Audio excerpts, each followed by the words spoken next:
નમસ્કાર અમારા દિલથી વાલા દર્શક મિત્રો, સ્વાગત છે આપનું આપણી આ યુટ્યુબ ચેનલ ભાવેશ મકવાણા ન્યૂઝમાં। તો મિત્રો, આજની તારીખ 10/11/2025, વાર સોમવાર। તો આજ સાંજના મુખ્ય પેન્શન સમાચારમાં આપણે વાત કરવાના છીએ પેન્શનરો અને નિવૃત્ત કર્મચારીઓની આખરે ચમકી ઉઠી છે કિસ્મત। તો અત્યારે જ જોઈ લેજો આ વિડીયો। તો વિડીયોમાં ખૂબ સરસ મજાની માહિતીની વાત કરવાના છીએ, એટલે વિડીયો તમે અંત સુધી જોઈ લેજો। અને હજી સુધી આપણી આ ચેનલ તમે સબસ્ક્રાઈબ ન કરી હોય તો ડેઈલી આવી જ માહિતીઓ માટે આપણી આ યુટ્યુબ ચેનલ પણ સબસ્ક્રાઈબ કરી લેજો મિત્રો।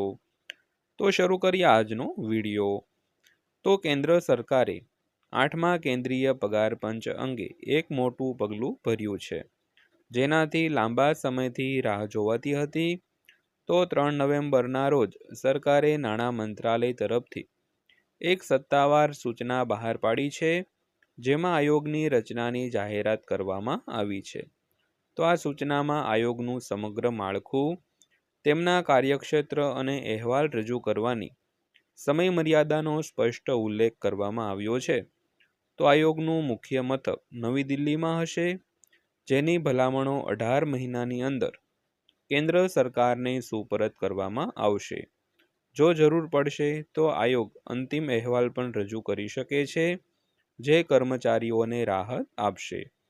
તો ખાસ કરીને વાત કરી તેમ 3 નવેમ્બરના રોજ જે સરકાર નાણાં મંત્રાલય દ્વારા 8મા પગાર પંચ અંગેનું એક સત્તાવાર જાહેરનામું છે તે બહાર પાડ્યું છે। અને આ સૂચનામાં આયોગનું સમગ્ર માળખું એટલે કે સમગ્ર સ્ટ્રક્ચર તેમજ કાર્યક્ષેત્ર અને અહેવાલ રજૂ કરવાની સમયમર્યાદાનો પણ ઉલ્લેખ કરવામાં આવ્યો છે। તો આયોગનું મુખ્ય મથક છે તે નવી દિલ્હી ખાતે હશે, અને જેની ભલામણો 18 મહિનાની અંદર કેન્દ્ર સરકારને સુપરત કરવામાં આવશે। અને જો જરૂર પડે તો પગાર પંચ છે તે વચગાળાનો અહેવાલ પણ રજૂ કરી શકે છે, જે કર્મચારીઓ માટે એક મોટી રાહત સાબિત થશે।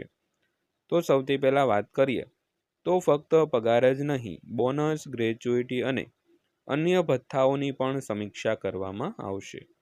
તો 8મું પગાર પંચ ફક્ત પગાર વધારા પૂરતું મર્યાદિત નથી, તો તે ભથ્થા, બોનસ, ગ્રેચ્યુઇટી અને પ્રદર્શન આધારિત પ્રોત્સાહનો જેવા અન્ય ઘણા નાણાકીય પાસાઓ પર પણ ભલામણો કરશે।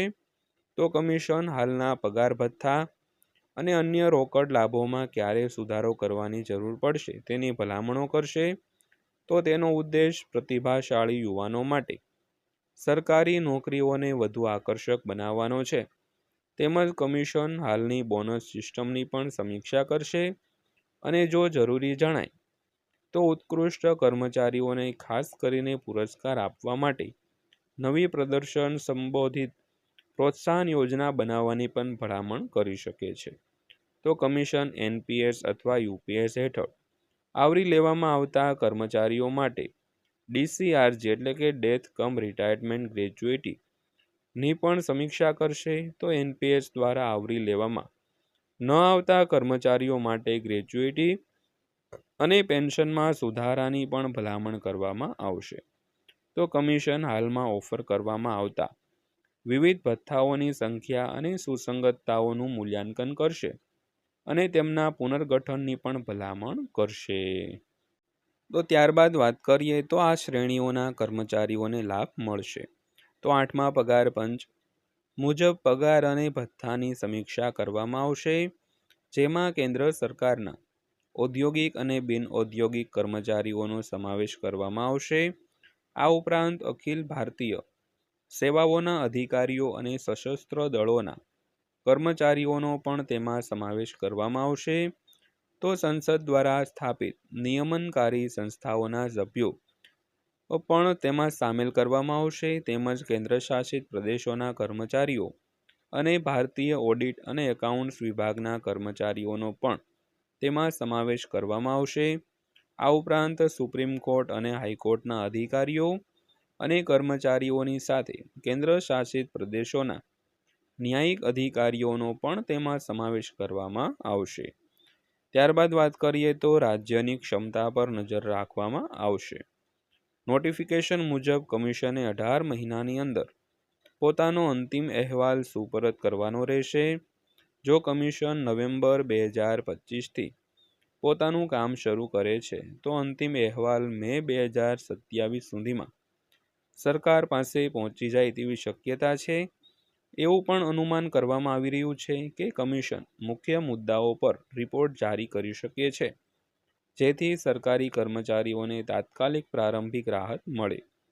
તો સરકારે કમિશનને તેમની કામ માટે જરૂર પડે તો સલાહકારો અને નિષ્ણાંતોની નિમણૂક કરવાનો અધિકાર પણ આપ્યો છે. આ ઉપરાંત તમામ મંત્રાલયો અને વિભાગોને કમિશનની જરૂરી માહિતી અને સહયોગ આપવાનો પણ આદેશ કરવામાં આવ્યો છે. મિત્રો, તો આથી આજની માહિતી જે પેન્શનરો અને સરકારી કર્મચારીઓ માટે અગત્યની હતી. માહિતી પસંદ આવી હોય, વિડીયો સારો લાગ્યો હોય તો વિડીયોને લાઇક કરજો અને આવી જ માહિતીઓ માટે આપણી આ યુટ્યુબ ચેનલ સબસ્ક્રાઈબ કરી લેજો. તો ફરીવાર પાછા મળીશું એક નવા વિડીયો સાથે, નવી માહિતી સાથે. ત્યાં સુધી સૌને જય હિન્દ, વંદે માતરમ.